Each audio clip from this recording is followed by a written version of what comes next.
Welcome to the Nifty Chicks. You may see a different face here today. Welcome to the NFTuesdays with a twist. We are coming to you live from CoinAgenda here in Puerto Rico. And as you can tell, I've got a guest co-host with me, actually sitting next to each other. And Rufus is here as well. Many of you know who Rufus is. But we have Raquel Buscaino. Got it. You nailed it. Okay. She is the novel and exponential technology lead for Deloitte. And I love the acronym for that. It's NEXT. So tell us just a little bit about what you do at Deloitte and I'm excited to hear because I haven't actually even heard myself. Yeah, absolutely. So Raquel Buscaino, Novel and Exponential Technologies, next. So our team, no shocker here, but we look after what's next at the firm.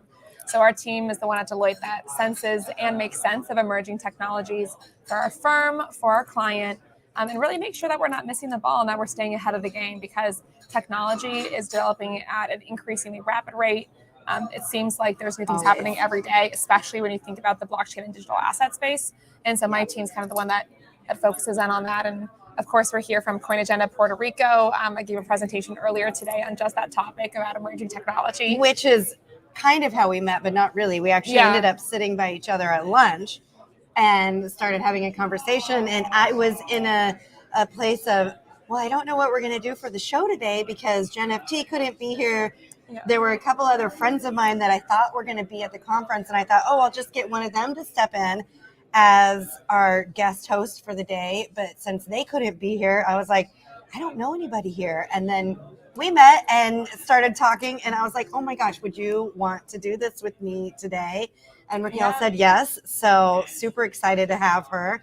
So in this episode of the Nifty Chicks, we are going to discuss, of course, our experience as to what's happening here at CoinAgenda, some of the latest happenings in NFT news.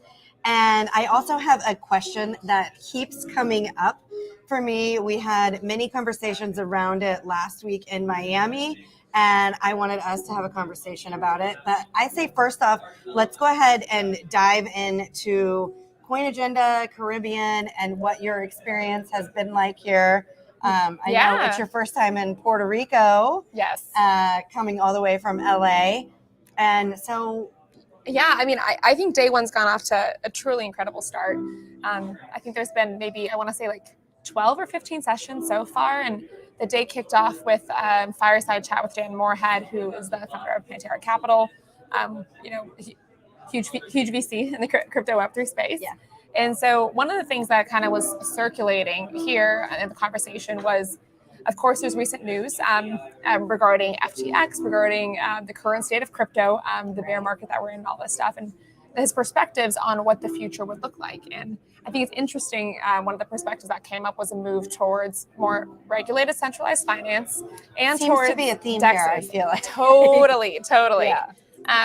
And so to kick off the day with that perspective, I think really set the tone for the rest of the events. We're really focusing on figuring out how do we create projects and initiatives that add value to people's life, that are inclusive, that aren't regulatory risks, with meaning. But that's in my perspective, at least from the first couple hours of our conference. But what about you? I mean, what sessions have you seen that have spoken into you? So I'll be honest, like this is a different crowd than what I'm used to as far as conferences go attending. I mean, I've been in blockchain and crypto for a while, but I will say I feel like most of the conferences have been lower level, like more in like beginner to intermediate level of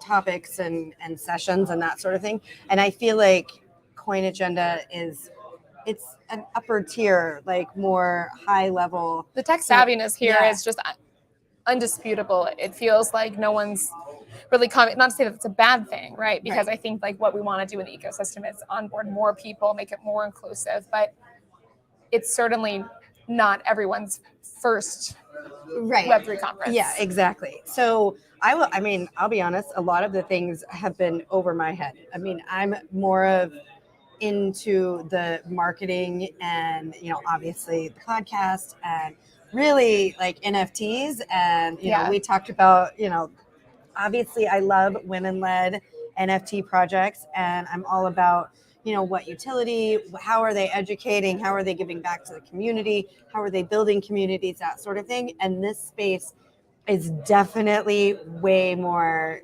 technical, like detail oriented. Yeah, lots of heavy investment, financial wealth management. NFTs I think are the other big topic here, and then metaverses. They've been talking a lot about metaverses. Yeah, which I found very interesting. Just I was happy to hear, because we talk about this a lot, and that we're really not in a metaverse yet. There's many, I just call them verses, because they're not all connected. There's no easy way to go between, the different virtual spaces, virtual realities, whatever you want to call them.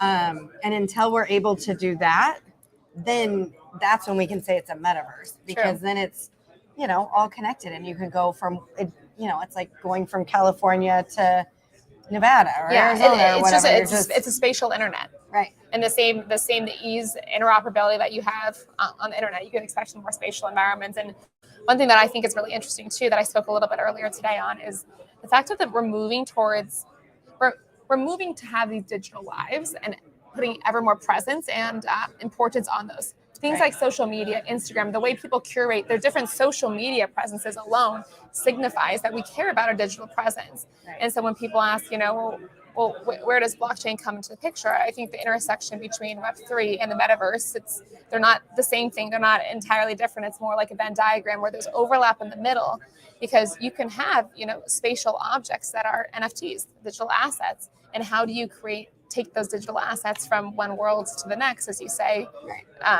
Well, that's the intersection there. So I think it's a really fascinating conversations today on all things extended reality. I love it. I actually bought a Paris penthouse in spatial.io, and I love it, but I can only use it in spatial. I would love to have my Paris penthouse be open and available for any, virtual reality or space that I'm going into. So until we get there, I wish we'd stop calling it a metaverse, but whatever. Yeah. So I know you mentioned FTX and all. Obviously, we have been talking about this for weeks now. I know you can't say a lot, but what are your thoughts surrounding that and what it means for the industry? Yes. Industry-wide, I think the analogy that I've been using, it's a little bit crass, but when the tide goes down, that's when you see who's swimming without their pants on, right? And so I think that we've seen over the last couple months a lot of people swimming without their board shorts on. Yeah, and that's been the case. And I think that, it's a sign of simplicity in the market, is a sign of a maturity of the market. You think about our, the stock market. Most markets that are valid have cycles. That's understandable. But what I'd really like to see from the industry during this cycle is a focus on value-driven initiatives, reduction in fraud, and kind of a need for thoughtful regulation where it makes sense. Because if we are truly going to design an inclusive ecosystem, we need to make everyone feel like they have a role to play or an opportunity to extract value from it. So those are my general thoughts. FTX, I think is, if you haven't heard, you can go on any website and hear many thoughtful analyses on it, but the industry as a whole would love to see us move towards that direction. Yeah. It's funny because for a long time, I feel like I've been saying, like, we don't need the regulation. And now I'm like, okay, fine, we do. Because, we have to not only protect the investors that are, putting their paychecks, their hard-earned dollars in there, but yeah, and a lot of the downfall I think that we're seeing is within centralized entities, and so it's not like decentralized entities are falling left and right per se. And so one of the things I also like to talk about is, when you program, smart contract code, it will execute as it's designed. Right. And so if you agree upon the design at the beginning, then the output should be expected. But human beings aren't like that. We are fallible. We make mistakes. Our priorities change. We get greedy. And so there's a human error component to this that I think we're not talking about as much. And it's very easy to loop the blockchain industry and say all faults with it. Whereas you really need to say, okay, what in the industry is happening because of issues with the technology, and what in the industry is happening with issues with human beings that you experience in every other industry. Right. This is great. I love this. Yeah. So I want to make sure that we cover some of the things that are going on in the news right now. So this is when I share my screen and present some of the news. So I have to do this tab by tab because it's annoying when I'm working from my laptop, and that's what happens when you travel. So Coinbase, the iOS app, is no longer offering NFT transfers. And I know you had a chance to look at some of these articles that I collected. So basically, they're doing this in response to Apple. So thanks a lot, Apple, for putting that 30% fee on NFTs. And so now, basically Coinbase is like, well, yeah, we can't do that. So That's in this in particular. I think that the ecosystem as a whole will have to determine, what is an acceptable fee to pay, because 30% is insane. I know, but I do understand both. There's level of investment that go into it. But I think all companies that have a platform play like this will have to make that decision for. So it's a bummer that the Coinbase potential rollout happened in this fashion in particular. But I think that it's a broader conversation that needs to happen. This is just the example that's hitting the news because most major tech players at our platform have that structure as well. I feel like there's a lot of conversations around, the fees along royalties. Somebody, I think it might have been in this article somewhere, but basically comparing it to Apple charging a fee every time you send an email. And it's like, obviously that sounds ridiculous, right? Mm-hmm. Yeah. So why is it okay for them to, in my mind, it would be so different if it was like a 1% to 3% fee versus 30%. Yeah. Because 30%, that's over the top. And I think that's part of, I think it is those fee structures and royalties why we're seeing such a strong look at the Web3 ecosystem and development. Because if creators were only saving 1% to 3% on the content that they produce, well, that's a little bit less of an issue. That's like your credit card transaction fee and credit card. Don't get me wrong. It's not zero, but it's still something. And so at some point, I think that there's going to be an industry reckoning that says, okay, is that going to drive more people to Web3 systems because they want to take back that 30%, that 50%, whatever is being taken from them, and really get the true full value of the content they produce. I think it'll probably take some time to get there, but as with there's going to be an equilibrium. Yeah. As with all things in this space, I feel like we're always evolving and, moving along. Yeah. So I'm going to move along to... Sorry, I have to go back and forth, and it's so annoying when I'm on here. So the next one we're going to talk about is Artifact and Nike unveil the future of footwear. Oops, wrong one. There we go. So you can see in this picture, like, look how cool those are. And they were talking about them. I believe Joel and Travis were talking about those on stage today, that it's if you own a certain NFT, you'll get these physical sneakers. And those look so futuristic to me. And I guess you don't have to tie them. I'm still not really sure how that works. I'm not fully sure on the physical attributes of the sneakers. All I know is it's extremely cool. Yeah, they look amazing. So I haven't watched this video. I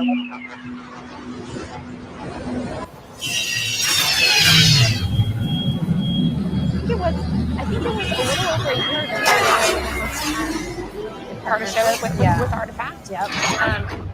And for me, it really was a huge symbol in the marketplace. That is a recognition of these digital assets and the value that they can have, how we can tie them to our physical lives. Because in the same way that I'm showing up today in a white blazer and a black and my hair up, and I'm trying to present to you some image of myself that's created in person, and I'd want the same thing online too, right? And these digital assets. And so they do have meaning in our lives. They are interesting. I think it's a really interesting way to engage younger generations, to build brand. So I'm excited to see what they take on next. I am too. I really love the integration of the digital into the physical space, and I love seeing more and more of it. I don't have it on today, but I have a NFT that got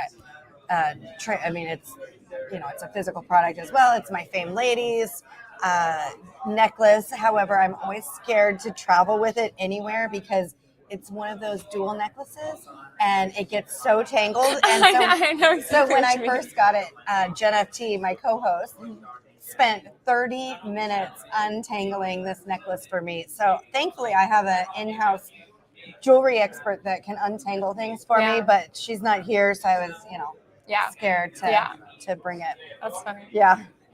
Okay, so let's move on to the next news article, and that would be Binance is releasing Ape NFT staking program. So you can now stake your Bored Ape Yacht Club or your Mutant Ape Yacht Club. I can't talk. To earn daily ApeCoin rewards. And I feel like we're seeing more and more projects doing this. In fact, at the end of the show, we're going to talk about another project that just announced something similar. Well, so, I mean, I consider you're very involved in the NFT space. What are your thoughts on this? What's the incentive behind doing this? How do you think it affect engagement? I think it's great. I know. So let's actually just skip ahead because I want to be sure and talk about this. And I feel like the two go hand in hand. But so one of our favorite projects, or one of my favorite projects that we actually haven't talked about on the show yet, primarily because it's not a female-led project. However, I had the chance when I was in Miami to meet their community manager, Tess, and she's going to come on the show. But so it's Bulls and Apes, and they have a very interesting project. I'm not going to go into details in this show just because there's a lot of thick components to it. But one of the things that they just announced while we were in Miami is they've already been staking. So you can claim. So basically, you can procreate. It's not even procreate, but you mint there's Bulls and Apes, and then you can mint teen apes, and then you can stake them. Go into the website every day, and you earn methane. Is their coin. And so now what they've done is they've partnered with other projects. So I know one of them is Lazy Lions. I know there's others. I can't think of all the other projects. And then they're going to be onboarding more and more. So not only will you earn from your Bulls and Apes, but you will earn meth from staking the other projects that they're collab with. So you can earn more methane and just continue to grow. And I just the thing that gets me about this is this project, the Bulls and Apes project, is one of the only NFT projects that's currently profitable. It's growing. Yeah. So they have had so they acquired Bulls on the Block, and that's part of this whole program that they're doing with the collabs. And since then, they've had a 4,615% increase in sales for the Bulls on the Block OG collection alone. And then the sales for Bulls and Apes has increased by 1,381%, and the floor price has increased by 217%, which is crazy considering most projects right now are just woo, in a free fall. Yeah. So that's I think it's great for all the communities that are involved. I think it's great for the apes you might as well be making something from something that you own. You're not getting rid of it. You're just staking it. And Why not make something? Yeah, I mean, this is outside of the NFT space a little bit, but I think right now what we're seeing in the market is a lot of acquisitions, you know, at a relatively cheap price. Right. And That's so what happens in bear markets, from right? institutional investors, from, you know, from large players. And so I'm interested to see how this bear market forms pockets of consolidation and maturation where we might not have seen it previously. I mean, personally excited to look up this project after we log off here. But I don't know that we've mentioned it either, but another of my favorite women-led projects recently, I guess you would call it, merged, and that is Hug and Meta Angels. And both projects, Hug and Meta Angels, are really strongly based in education and helping women and bringing more women into the space. Like we actually interviewed Meta Angels. Oh man, it's probably been June or July of this year that we had them on the show. I'll find that and of course put it in the show notes, which of course you can find at theniftychicks.io/132.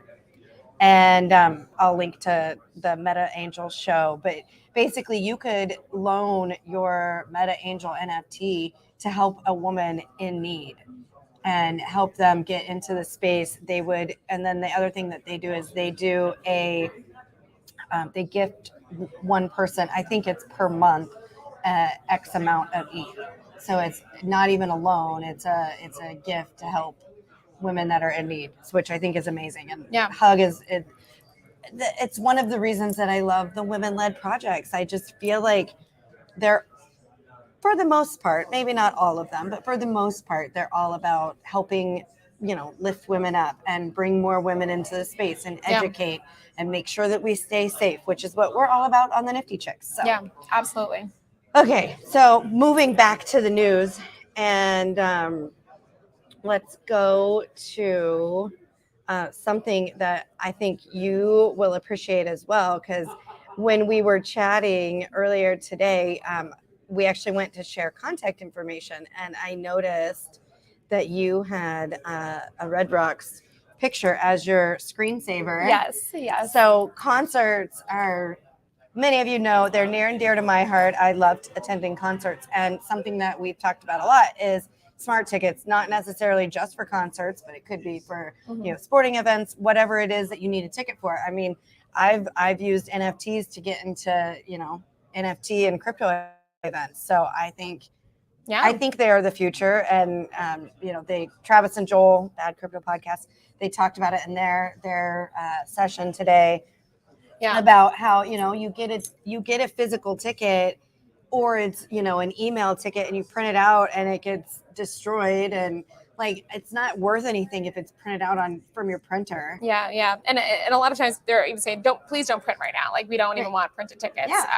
With COVID and everything. And you know, for me, I see a lot of what's happening in predominant ticket exchanges, and I think a lot of people are frustrated. They're frustrated with the selling fees. They're frustrated with reselling.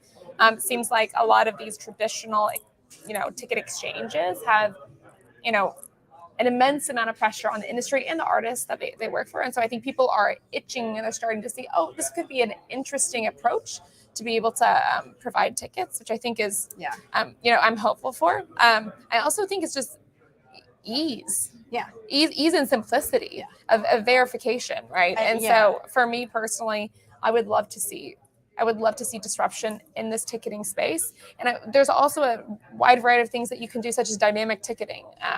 One example that I can't remember who I was talking to, was they were saying, you know, you go to a sports event and by the 7th inning, maybe some people, you know, it's a blowout game. Some people have left their seats at the bottom row, you know, behind the dugouts. Of course. Well, what if I could go on, if I'm sitting in the nosebleed section, and say, for $1, doesn't matter how much, I'll go and buy those tickets because we know that person has left the event and those tickets are now open. And so there's so many different ways that we can unlock functionality and so much more we can do with ticketing. Or you've been to 15 games this year and we're just going to go ahead and upgrade you to these front row seats because you've got the crappy nosebleeds. Yep. And I have to mention this just because I feel like it's been in the news, even though it's not in the news. I don't have an article about it, but I'm sure everybody's heard about the, you know, stories with Taylor Swift tickets and Ticketmaster. I would love I have been complaining about Ticketmaster since I started going to concerts. I would love to see somebody take them down. I really would. They're horrible. They're horrible. I mean, my perspective, when we give that control back to users, right? And if you want to go through whatever centralized exchange, whatever traditional company, you can. But the thing is, you have that choice. You have that choice to make those trade-offs as a user. And so I'm excited about more choice in the ecosystem, because I think it'll truly allow us to see where do people prioritize what they want. Right. So yeah, love it. More.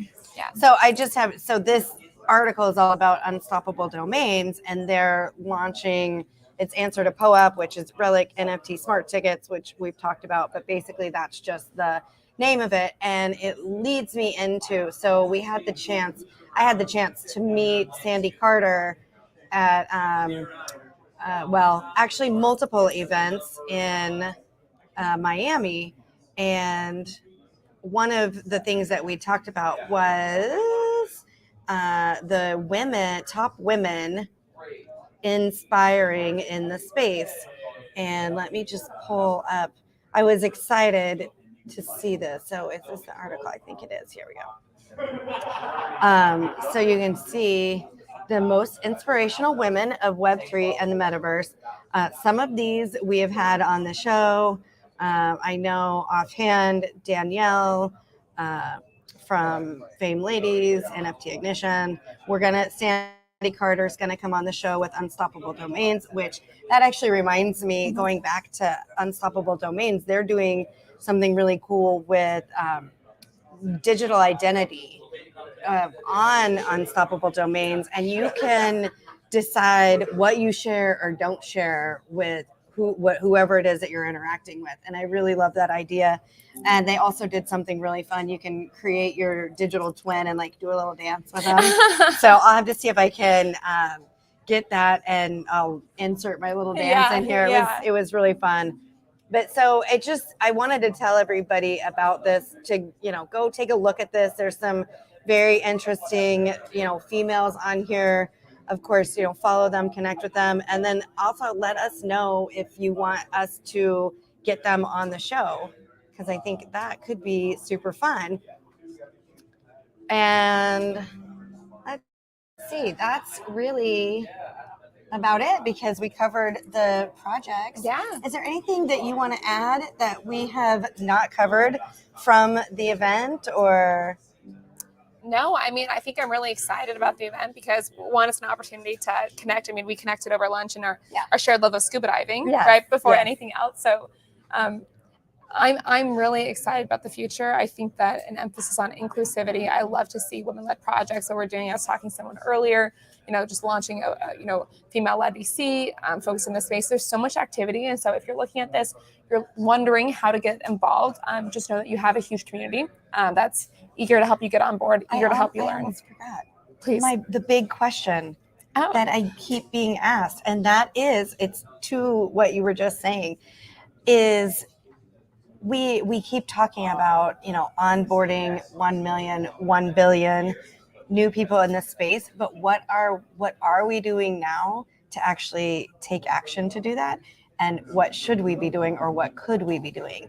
And I have my opinion on this subject, but I would love to hear what you think about it. Yeah, I mean, I think that the way to get more, women specifically in the space is to create communities where it's safe to ask questions, to get started early, and also to create that community around programs that you care about and you believe in. Because personally, I mean, I think that we are influenced by our social communities more than we think, and unless we create that opportunity, I don't think we're going to see more people move into the space, or more people extract true value from Web3 or projects that they're interested in, whether it's just collecting NFTs or actually creating projects in this space. And so for me, it's all about community, and community can be defined as anything. So if it's you and another friend that just say, hey, we're going to start small and we're just going to start chat every Tuesday, that's a great opportunity. If it's joining local events, if it's going to conferences, whatever community means to you, that to me is one of the biggest things. And then also supporting other women in the space. And so, like I said, I was talking with this, female-led VC, and they're saying, yeah, we only 5% of founders in the VC space are women. And we want 10% of our investment companies to represent women, right? So we have to see twice as many deals in this space, or more, but it's all to encourage and keep pushing more activity in the space, which I'm hopeful, I'm excited about, but change isn't going to happen overnight. Love it. Thank you so much for being here on our live NiFTy Chicks from CoinAgenda. What is the best way to get in touch with you, stay in touch with you, connect with you? That best way is honestly good old-fashioned LinkedIn. Which we just connected today. Yes. So that's the best way to reach out. Feel free to follow me, add me, look at any of my team's work. It's we talk about blockchain and digital assets, but we also talk about everything from artificial intelligence, quantum computing, metaverse, AR, VR, all things emerging tech. So happy to stay in touch and connect with you all. So maybe we'll have to have you back for another show. I would love it. Focused on all of those things. If it means me flying back to Puerto Rico, then we'll make it happen. And then we'll go scuba diving. We'll go scuba diving. Yeah. I love it. Amazing. Okay. So thank you again for being here. I just want to remind everybody, thank you for listening to the NiFTy Chicks. We would love it if you would go subscribe on your favorite podcast player.